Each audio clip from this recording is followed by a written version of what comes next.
હાજી, મને જણાવતા આનંદ થાય છે કે આવનારા રક્ષાબંધનના તહેવાર નિમિત્તે પોસ્ટ ઓફિસ દ્વારા બે અલગ અલગ પ્રકારની તૈયારીઓ કરવામાં આવેલી છે. એક જે સાદી ટપાલ હોય છે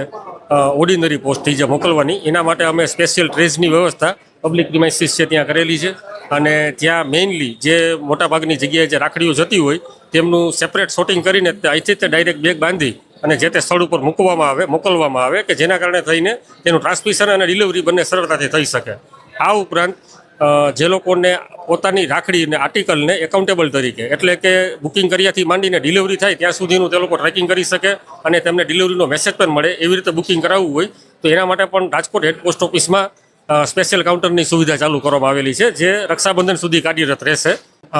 રાખડીનો પહોંચવાનો જે મિનિમમ ટાઈમ તમે સમય મર્યાદા એના ડિસ્ટન્સ ઉપર હોય છે, એટલે બે થી 3 દિવસથી લઈને 6 થી 7 દિવસમાં મોડી રાખડી પહોંચી જાય, સામાન્ય જો ટ્રાન્સમિશન ચાલુ હોય ત્યારે.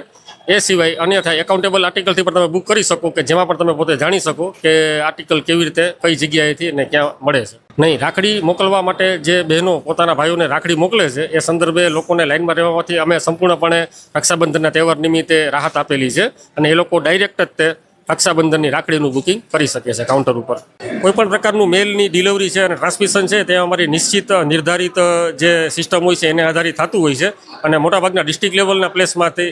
જે તે અમારી આરએમએસ છે ત્યાંથી ડાયરેક્ટ બેગ બંધાતી હોય છે. બહેનોને મેસેજ આપવાનું મારે એટલું જ તે કે પોસ્ટ ઓફિસની જે આ સેવા છે, રાખી મેલ છે, તેમના પ્યારા ભાઈઓને જે રાખડીઓ મોકલે તો એ પોસ્ટ ઓફિસની સુવિધાનો ઉપયોગ કરે અને અમે સારામાં સારી સેવા આપવા માટે કટિબદ્ધ છીએ કે આપની રાખડી સમયસર પહોંચી રહે.